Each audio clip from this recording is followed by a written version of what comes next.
सूरत हाल के बाद सियासी मामलात पर जरा गुफ्तगू शनीद करते हैं और एक बड़ी खबर कांग्रेस के खेमे से कांग्रेस जराया बता रहे हैं कि बहुत बड़ी कार्रवाई पार्टी की आला क़यादत की जानिब से करने की तैयारी की जा रही है और पार्टी में जो अंदरूनी लड़ाई है उससे वो जो मुसलसल जिन तहफ़्फ़ुज़ात का इजहार किया जाता है कि बहुत सारे लोग बाहर जा सकते हैं, ऐसी सूरत हाल बन रही है और पार्टी की आला कमान नज़्म व ज़ब्त बरकरार रखने का फैसला करते हुए कई लीडरान को पार्टी से बाहर का रास्ता दिखा सकती है। बड़ी खबर ये कि कांग्रेस की जानिब से ये कार्रवाई उस वक्त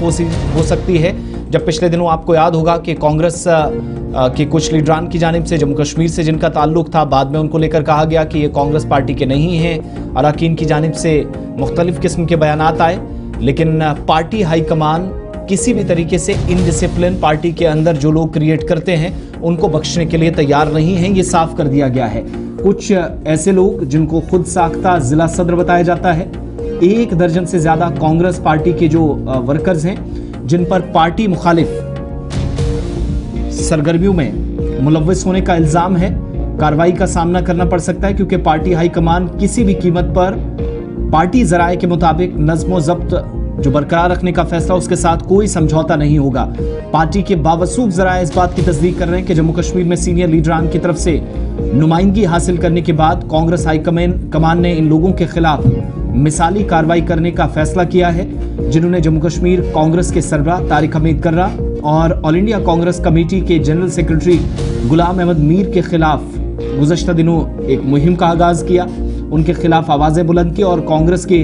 ज़राए ये विद इन पार्टी तस्दीक करते हैं कि तमाम लीडरान की फहरिस्त तैयार हैं जो पार्टी की आला क़यादत के खिलाफ हैं। और पिछले दिनों एहतजाज जब हुआ तो उसके बाद आप सब जानते हैं बहुत सारे लोगों ने कहा कि पार्टी की क़यादत तो अच्छी है, लेकिन जम्मू कश्मीर की जहाँ तक बात है तो कई लोग जो पार्टी को नुकसान पहुँचा रहे हैं, इसलिए वो तब्दीली चाहते हैं। फिर उसके बाद कार्रवाई का मुतालबा किया गया, यहाँ तक कि कांग्रेस ने कहा कि ये कांग्रेस के लीडर ही नहीं है। फिर कांग्रेस से ये भी सवाल किया जाने लगा कि अगर कांग्रेस पार्टी के लीडर नहीं है तो कम से कम इनको आप खुद ही पार्टी से बाहर का रास्ता दिखाएं, डिक्लेयर करें कि हमारे लीडर्स नहीं हैं। लेकिन अब जानकारी है कि कार्रवाई हो सकती है। इमरान नाइको हमारे साथ हमारे नुमाइंदा है। इमरान, क्या मजीद तफसीलात हैं? कांग्रेस के में से क्या तस्दीक हो रही है? किसी बड़ी कार्रवाई की तरफ इशारा किया जा रहा है, क्या मुतवक्के है?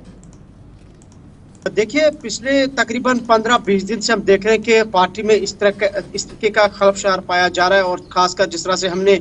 कुछ पार्टी के से वाबस्ता लोगों को दिल्ली के अंदर पार्टी हेडक्वार्टर के बाहर एहतजाज करते हुए देखा और जिसमें उनके नारे थे कांग्रेस को बचाओ, करा को हटाओ। लेकिन उसके बाद चूंकि जिन लोगों ने वो एहतजाज किया था वो उनकी चूंकि एक कोई बड़ी डिजिग्नेशन पार्टी के अंदर नहीं है, लेकिन उसके बाद आपको याद होगा कि श्रीनगर के अंदर कांग्रेस की पार्टी जो पार्टी कांग्रेस का हेडक्वार्टर है वहाँ पे कांग्रेस के सीनियर लीडर और एमएलए बांडीपुरा निजामुद्दीन भट्ट ने एक प्रेस कॉन्फ्रेंस की और तकरीबन 10 मिनट की वो प्रेस कॉन्फ्रेंस थी और जिसमें उन्होंने सबसे पहले इन चीज़ों का जिक्र किया कि जो ये एहतजाज जिन लोगों ने किया और इस पर उन्होंने क्लियर कट कहा कि पार्टी के अंदर एक डिसिप्लिनरी कमेटी है और ये जो लोग एहतजाज कर रहे हैं इनके पीछे कुछ ऐसे एलिमेंट्स हैं जो पार्टी के अंदर पार्टी के नज़्म ज़ब्त को जो है ख़राब करना चाहते हैं। और इस सिलसिले में पार्टी की आला क़यादत इसको देख रही है और जो हमारे पास इतलात हैं, एक बड़ी लिस्ट तैयार की गई है ऐसे लोगों की पार्टी के अंदर, ऑल्दो कि वो काफ़ी टाइम से पार्टी का हिस्सा है, कांग्रेस का हिस्सा है, लेकिन जिस तरह से वो पार्टी में एक नज़म ज़ब्त को ख़राब करने की कोशिश कर रहे हैं, उनके खिलाफ पार्टी की जो डिसिप्लिनरी कमेटी है, जो हाई कमांड है, वो एक्शन लेके और इस सिलसिले में जो ऑल इंडियन नेशनल कांग्रेस जो है उनको भी इस सिलसिले में खत भेजा गया है और उन लोगों के नाम दिए गए हैं जिसमें कुछ डिस्ट्रिक्ट प्रेसिडेंट्स हैं, जिसमें कुछ पार्टी के सीनियर लीडर्स और ये भी इतलात है कि one of the most senior leader in the party उसको भी शायद उसके खिलाफ भी एक्शन लिया जा रहा है। लेकिन फिलहाल जिस तरह से ये पार्टी में नज़्म ज़ब्त को ख़राब करने की कोशिश की गई, जो कांग्रेस की आला क़यादत का मानना है, जिस तरह से प्रेस कॉन्फ्रेंस के दौरान भी उन्होंने कहा और हमने भी कई सारे लीडर से पर्सनली बात की और इस बारे में जानने की कोशिश की और उनका यही कहना है कि ये कुछ एलिमेंट्स है जो यहाँ जम्मू कश्मीर में पार्टी की जो क्रेडिबिलिटी है, पार्टी की जो साख्त है, इसको खराब करने की कोशिश कर रहे हैं। इमरान, ये भी कहा गया ना कि कुछ लोग ऐसे थे जो खुद साख्ता थे, जो एस्टैब्लिश लीडरशिप नहीं थी। ये वाकई में कुछ जिला सुदूर थे या खुद से बने थे जो दिल्ली में भी हमने एहतजाज करते देखे? देखिए, जो लोग एहतजाज करते देखे उन लोगों को हमने भी कई बार कांग्रेस का जो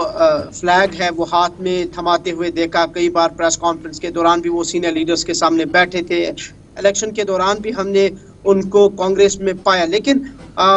इस तरीके की कोई बड़ी डेजिग्नेशन पार्टी के अंदर नहीं, या कोई सीनियर ऐसा लीडर नहीं जो हम देखें कि जो शायद पार्टी की तरफ से कोई बड़ा धचका हो। लेकिन जिस तरह से हमने कुछ सीनियर लीडर से बात की है और जिस तरह से निजामुद्दीन भट्ट की प्रेस कॉन्फ्रेंस भी हमने देखी और उसमें हमने कुछ सवालात भी पूछे थे उनसे, और ये जाहिर हो रहा है कि इसके पीछे कुछ पार्टी के लीडर्स हैं जो कभी एमएलए भी रहे हैं, जो कभी एमएलसीज भी रहे हैं। इस तरीके के नाम सामने आ रहे हैं, तो उनके खिलाफ पार्टी की जो हाई कमांड है वो एक्शन ले रही है। और ऑलरेडी कांग्रेस का ये भी मानना है कि जम्मू कश्मीर एक सेंसिटिव रीजन है और यहाँ इस वक्त पार्टी के अंदर इस तरीके का खलफशार पैदा करना। बिल्कुल इमरान, जिस तरह से जम्मू कश्मीर में अब आइंदा वक्त में पंचायती और बल्दियाती इंतखाबात भी होने वाले हैं, तो ऐसे में अगर ये अंदरूनी लड़ाई का सिलसिला कांग्रेस पार्टी में जारी रहता है तो कितना बड़ा नुकसान आने वाले वक्त में कांग्रेस पार्टी को जम्मू कश्मीर से उठाना पड़ सकता है? जाहिर सी बात है, चूंकि हमने देखा कि 2014 के बाद कांग्रेस न सिर्फ जम्मू कश्मीर में बल्कि पूरे मुल्क में किस तरीके से स्ट्रगल कर रही है। लेकिन अब चूंकि 2024-25 के इन असेंबली इलेक्शंस में जिस तरह से कांग्रेस की जम्मू कश्मीर के अंदर जो कारकर्दगी रही है, कुछ लीडर्स जीत के सामने आए हैं, तो समहाउ और जब से पार्टी ने तारिक हमीद करा को सरबराह मुकर्रर किया है, ये मानना है तजिया निगारों का कि समहाउ यहाँ पार्टी स्टेबल हुई है। और दूसरी जानिब ये कि अब 2 जगहों पे बाई इलेक्शंस भी हो रहे हैं और साथ साथ अब जो आपने जिक्र किया कि अर्बन लोकल बॉडीज और पंचायत के इंतखाबात होने जा रहे हैं और बहुत कम टाइम है उसके लिए, और तकरीबन सभी पार्टियों ने उसकी तैयारियां भी शुरू की है, सरगर्मियां अपनी तरफ से शुरू की है। लेकिन इन सब के बीच में अगर पार्टी के अंदर इस तरीके की अंदरूनी लड़ाई या इस तरीके की अंदरूनी डिस्टर्बेंसेस हो तो जाहिर सी बात है वो पार्टी के लिए अच्छा नहीं होगा, इसका एक बुरा इम्पैक्ट होगा। और इस इम्पैक्ट को दूर करने के लिए अब हाई कमांड जो है पार्टी की या जो सीनियर लीडर्स है यहाँ पे, वो इस कोशिश में लगे हैं और बैक टू बैक मीटिंग्स भी हो रही है। जिस तरह से हमने कहा कि दिल्ली की लीडरशिप को भी एक बड़ा मेमोरेंडम यहाँ से भेजा गया है ताकि पार्टी को किसी किस्म का नुकसान ना हो और हुए फैसला लिया जाना है। बहुत बहुत शुक्रिया इमरान नाइक को मुकम्मल तफसीलात फराहम करने के लिए। पार्टी हाईकमान कांग्रेस की तरफ से बड़ा फैसला लेने जा रही है। पार्टी के अंदरूनी ज़राए बता रहे हैं कि जो अंदरूनी लड़ाई थी उसको ख़त्म करने की कोशिश जारी है। पिछले दिनों जिन लोगों ने दिल्ली के अंदर रिमूव कर्रा सेव कांग्रेस के नारे दिए और फिर कहा कि Mir and Karra betrayed Congress leaders, उन तमाम लोगों के खिलाफ भी कार्रवाइयाँ होंगी। और ये जो खुद साख्ता सदूर थे, लीडरान बने थे, पार्टी के सरबराहान खुद को बताते थे, इन तमाम लोगों का दरअसल पार्टी से कोई लेना देना नहीं है, मगर फैसला अब मरकज़ ने करना है, आला क़यादत ने करना है। फीडबैक यहाँ से चला गया है, इन डिसिप्लिन पर कोई कॉम्प्रोमाइज़ नहीं और पार्टी मुखालिफ सरगर्मियों का भी इल्ज़ाम बहुत सारे लोगों पर है।